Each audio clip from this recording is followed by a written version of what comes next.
ফেব্রুয়ারিতে ত্রয়োদশ জাতীয় সংসদ নির্বাচনের তারিখ ঘোষণা করা হয়েছে। এরই মধ্যে ভোটের আমেজ ছড়িয়ে পড়েছে পুরো দেশ জুড়ে।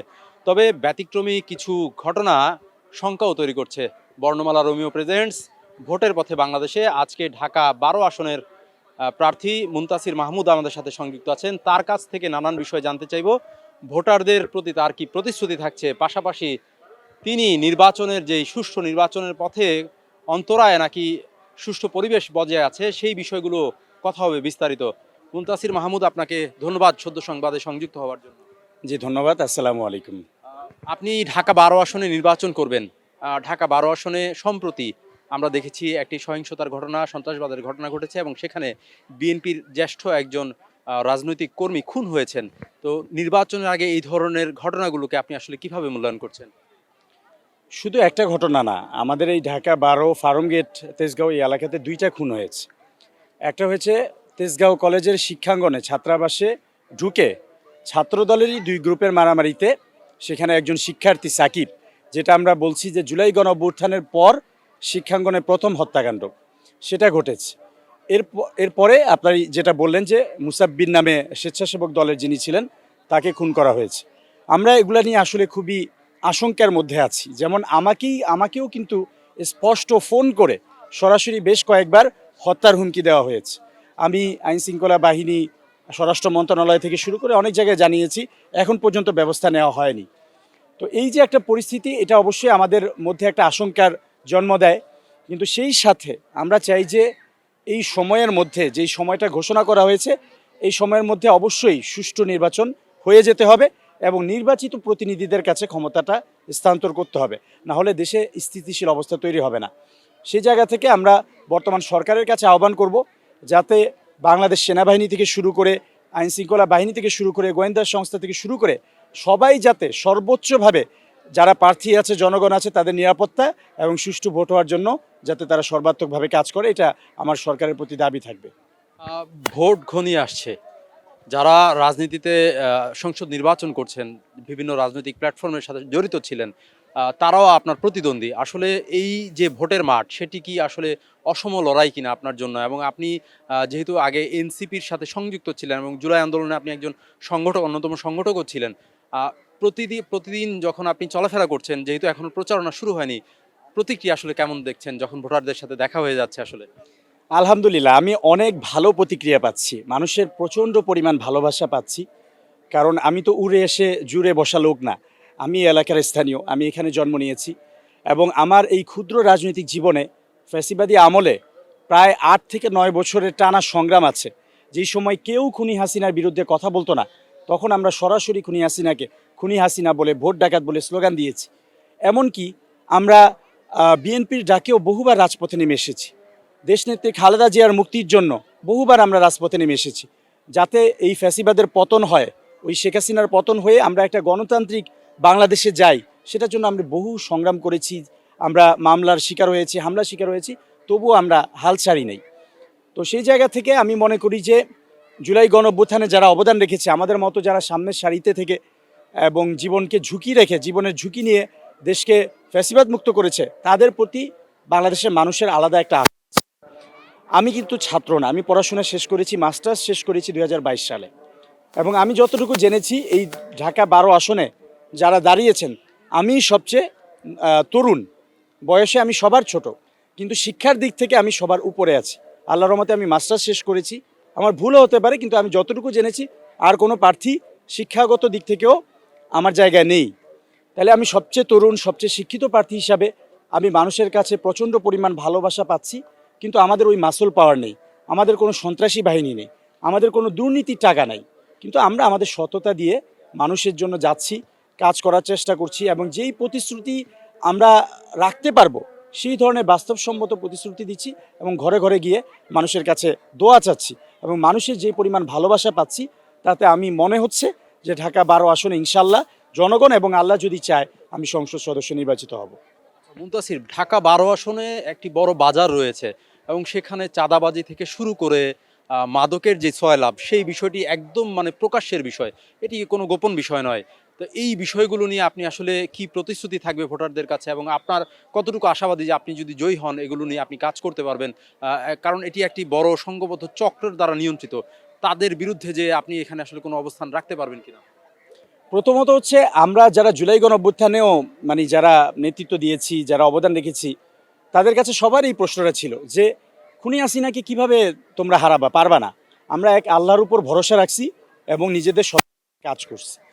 দেখেন, আমি আমার এই নির্বাচনী আসনে ঢাকা 12-র যারা ভোটার আছেন তাদের কাছে আমি প্রধান যে প্রতিশ্রুতি দিয়েছি সেটা হচ্ছে এই জায়গাটাতে কেউ বিএনপি করুক, কেউ জামাত করুক, কেউ এনসিপি করুক, কেউ গণ অধিকার পরিষদ করুক, অথবা যারা কোনো দল করে না, দলহীন, এরকম বহু মানুষ আছে যারা কোনো দল করে না, এই সকল মানুষের জন্য নাগরিক সুবিধার যে সমান সুযোগ এবং সমতা এটা নিশ্চিত করা। কারণ আপনি যদি কোনো একটা থানায় সরকারি সুবিধা নিতে যান, আইনি সুবিধা নিতে যান, সেই জায়গায় প্রথম দেখা হয় তার কি বিএনপির কোনো পাওয়ার আছে কিনা, অথবা ক্ষমতাসীন দলকে তার ব্যাকআপ কোনো কিছু আছে কিনা, তারপরে আপনাকে সেবা দেওয়া হয়।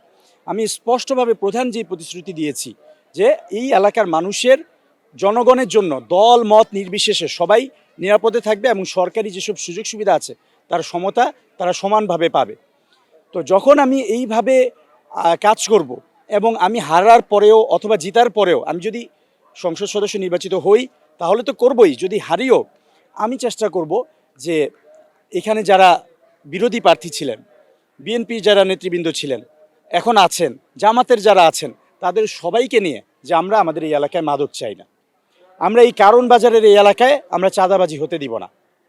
এবং এই যে রিসেন্ট যে খুনটা হয়েছে স্বেচ্ছাসেবক দলের, আমি যতটুকু জেনেছি এটা তদন্তাধীন বিষয়, আমি সেভাবে মন্তব্য করব না, কিন্তু আপনারা দেখেছেন কিছুদিন আগেই যে কারণ বাজারে ব্যবসায়ীদের কাছে চাঁদা চেতে গিয়ে চাঁদাবাজদেরকে ব্যবসায়ীরা ধাওয়া দিয়েছে। তো ওই যুগটা আসলে শেষ, যে ভয় দেখিয়ে, চাঁদাবাজি করে, সন্ত্রাস দেখিয়ে কেউ মানে ওই সন্ত্রাসের রাজত্ব কায়েম করবে, সেই বাংলাদেশ আমরা পিছনে ফেলে এসেছি জুলাই গণঅভ্যুত্থানের মাধ্যমে। সুতরাং এই যে কারণ বাজার বলেন অথবা এরিয়া বলেন, এবং মাদক একটা বিশাল সমস্যা। আমাদের মতো যারা তরুণ আছে তারা মাদকে, ইয়াবাতে, বিভিন্ন উল্টাপাল্টা বিষয়ে তারা এমনভাবে আবদ্ধ হয়ে যাচ্ছে, তখন তো তাদের আর কোনো সেন্স কাজ করে না। তো এই মাদকগুলো তো আগে আপনাকে নিয়ন্ত্রণ করতে হবে। তারা তো যখন দেখবে যে মাদক অ্যাভেলেবল তখন তো তারা মাদক সেবন করবেই। তো সেজন্য আমি নির্বাচিত হলে আমার এই এলাকাটাতে মাদক, সন্ত্রাস, বেকারদের জন্য কিভাবে কর্মসংস্থান সৃষ্টি করা যায়, কিভাবে তাদেরকে ট্রেনিং দিয়ে এই মানে আমাদের যে মানব সম্পদ আছে সেটাকে কিভাবে আসলেই মানব সম্পদে পরিণত করা যায়, সেটার জন্য আমি সর্বাত্মক চেষ্টা করবো ইনশাল্লাহ। ভোটের মাঠে যখন ভোটের লড়াই চলে, নির্বাচন করতে গেলে একটি অর্থ সংস্থানের প্রয়োজন পড়ে। যারা যারা আপনার প্রতিদ্বন্দ্বিতা করছেন তারা বিভিন্ন রাজনৈতিক দল থেকে এসেছেন, কিংবা অনেকে ব্যবসায়ী, অনেকে চিকিৎসক। যে পয়সার যেই খরচটা, সেই খরচের যোগানটা আপনার কোত্থেকে আসছে? আচ্ছা, পয়সার খরচের ক্ষেত্রে আমি ক্রাউড ফান্ডিং করছি এবং আমি একটা ব্যাংক, নির্বাচন কমিশনও একটা নিয়ম করে দিয়েছে, আমি সেই নিয়ম অনুসারে একটা ব্যাংক অ্যাকাউন্ট খুলেছি, নতুন অ্যাকাউন্ট, এবং সেই অ্যাকাউন্টটা আমি প্রকাশ্যে দিয়েছি। এবং এই অ্যাকাউন্টে কত টাকা ঢুকতেছে, কত টাকা বের হচ্ছে, এবং আমি কোথায় কি খরচ করছি সেটা আমি প্রকাশ্যে জনগণের কাছে প্রতিশ্রুতি দিয়েছি যে সেটা আমি প্রকাশ করব। সেই সাথে আমি বিকাশ এবং নগদের নাম্বারও দিয়েছি। এবং আমি আমার এই নির্বাচনী ফান্ডের জন্য যতটুকু টাকা উঠবে সম্পূর্ণ টাকা আমি একবারে হিসাব সহ এটা জনগণের কাছে আমি প্রকাশ করব। এবং আমি কিন্তু আমার একটা স্লোগানই দিয়েছি, আমার ব্যানার ফেস্টুনে আমি লিখেছি যে জনগণের টাকায় হবে জনগণের জন্য কাজ। কারণ আমি তো দুর্নীতি করি নাই, আমি তো কোনো অবৈধ টাকা কামাই নাই। তাহলে আমি যদি জনগণের থেকে টাকা না নিই তাহলে অবশ্যই আমাকে এমন কোনো জায়গা থেকে, এমন কোনো লোক থেকে টাকা নিতে হবে যাকে পরবর্তীতে আমি নির্বাচিত হলে বেনিফিট দিতে হবে। তো আমি সেটা চাই না। সেজন্য আমি মানুষের ভালোবাসা এবং মানুষের সমর্থন নিয়েই আমি আমার ফান্ডিংটা করছি এবং আল্লাহর রহমতে মানুষ সাড়া দিচ্ছে। এনসিপিতে ছিলেন, সেখান থেকে কেন বেরিয়ে আসলেন? ওই তরুণদের এই দলটি তো অনেক বেশি পরিচিত হয়ে উঠছিল, তো সেখান থেকে বেরিয়ে বেরিয়ে কেন নির্বাচন করতে ইচ্ছুক হলেন? নাকি আপনাকে তারা সেভাবে মূল্যায়ন করেনি নির্বাচনের ক্ষেত্রে? না, আমি এনসিপি থেকে সরে এসেছি নির্বাচনের বহু আগেই, এবং নির্বাচনে তারা যখন বিএনপির সাথে জোট করতে চাচ্ছিল, জামাতের সাথে যাবে কিনা এইসব বিষয় তার অনেক বহু আগেই বের হয়ে এসেছি, এবং আমি আমার এই বিষয়গুলো ক্লিয়ার করেছি।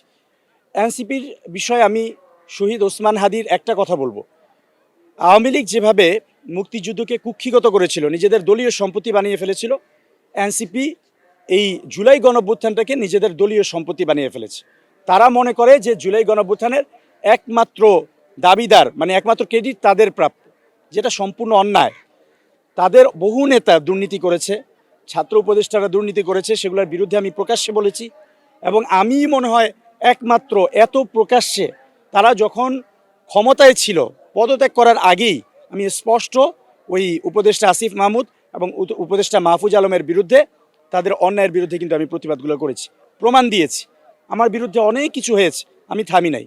এবং দেখেন আমার আরেকটা নৈতিক বিজয় হয়েছে, যখন তারা পদত্যাগ করতে চাইলো এবং তারা নির্বাচনে অংশগ্রহণ করবে বলল, তখন আমি কিন্তু তৃণমূল এনসিপি নামে আমি একটা দলের ঘোষণা দিয়েছি এবং সেখান থেকে আমরা একটা মিছিল করেছি যে যেই সরকারের অধীনে আসিফ এবং মাহফুজ উপদেষ্টা থাকলো, সেই সরকারের অধীনে তারা নির্বাচন করার কোনো নৈতিক জায়গা তাদের নেই।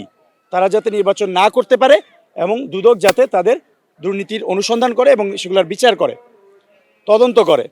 তো আমার নৈতিক বিজয় হয়েছে যে আসিফ এবং মাহফুজ দুইজনই বলেছে নির্বাচন করবে, এবং আসিফ কিন্তু মিডিয়াতেও একবার বলেছে যে ঢাকা 12 থেকে সে নির্বাচন করতে চায়, এবং ব্যক্তিগতভাবে সে আমার সাথে চরম অন্যায় এবং ছোটলোকি কাজ করেছে, যেগুলোর প্রমাণ আমার কাছে আছে। হয়তো আমি কখনো ফাঁস করবো, এখন ভদ্রতাবশত আমি সেগুলো দিচ্ছি না। তো এই ধরনের কথা বলার পরে যখন আমি প্রতিবাদ করলাম, তখন কিন্তু শেষ পর্যন্ত আসিফ এবং মাহফুজ দুইজনই নির্বাচন থেকে সরে দাঁড়িয়েছে। তো এর মাধ্যমে আমার একটা নৈতিক বিজয় হয়েছে। আমি আশা করব যে তাদের বিরুদ্ধে যে দুর্নীতির অভিযোগগুলো আছে, জুলাই গণঅভ্যুত্থানের মাধ্যমে আমরা তাদেরকে ক্ষমতায় বসালাম, তারা যে জুলাইয়ের সাথে গাদ্দারি করেছে সেগুলোর সুস্পষ্ট তদন্ত করে তাদের বিচার করা হোক, এটা আমার দাবি থাকবে। ভোটের মাঠে নির্বাচন কমিশন থেকে শুরু করে মাঠ প্রশাসনের একটা ব্যাপক ভূমিকা থাকে সুষ্ঠু নির্বাচন সম্পন্ন করার স্বার্থে। তাদের যে ভূমিকা সেটি আসলে কেমন দেখছেন আপনি? আমি তাদের ভূমিকা খুব একটা সন্তোষজনক দেখছি না। যেমন আপনি যদি এখনই দেখেন প্রমাণ পাবেন। দেখেন এখানে আমাদের যে প্রতিদ্বন্দ্বী প্রার্থীরা আছে, এর মধ্যে 1-2 জন প্রার্থীর পোস্টার ব্যানার এখনও টানানো হচ্ছে, যেখানে বহু আগে এগুলো খুলে ফেলার কথা। আচ্ছা ঠিক আছে, খুলে ফেলতে পারে নাই, কিন্তু আগে পোস্টার ব্যানার লাগায় নাই এমন একজন প্রার্থী, তার নতুন করে তার ব্যানার ফেস্টুন লাগানো হচ্ছে। এবং কারণ কি, সে বিএনপির জোটের প্রার্থী, বিএনপির সরাসরি দলের প্রার্থী না, এবং এটা ঘোষণা করতে তাদের দেরি হয়েছে। এখন সময় শেষ হওয়ার পরে সে নতুন করে পোস্টার ব্যানার লাগাচ্ছে। অথচ আমি যে কষ্টের টাকায়, মানুষের ভালোবাসার টাকায় যে বেসব ফেস্টুন লাগিয়েছি, পোস্টার লাগিয়েছি, সেগুলো কিন্তু ঠিকই সিটি কর্পোরেশন সব ছিঁড়ে ফেলেছে, আমার লাখো টাকার উপর নষ্ট হয়েছে। তাহলে কেন নতুন করে সে আবার পোস্টার লাগানোর সুযোগ পাচ্ছে? আমরা নির্বাচন কমিশনে অভিযোগ দিয়েছি, তারা কর্ণপাত করছে না। এরপরে পরবর্তীতে আমরা বিভিন্ন বিষয়ে দাবি করেছিলাম যাতে প্রতিটা কেন্দ্রে অবশ্যই সেনাবাহিনী নিয়োজিত থাকে, 2 জন হলেও সেনাবাহিনীর সদস্য নিয়োজিত থাকে। আমাদের আরেকটা দাবি ছিল যাতে কেন্দ্রগুলোতে সিসিটিভি ফুটেজের আওতায় থাকে। এই যে প্রধান দাবি সিসিটিভি এবং সেনাবাহিনী, এই বিষয়গুলা নির্বাচন কমিশনের নিশ্চিত করা উচিত।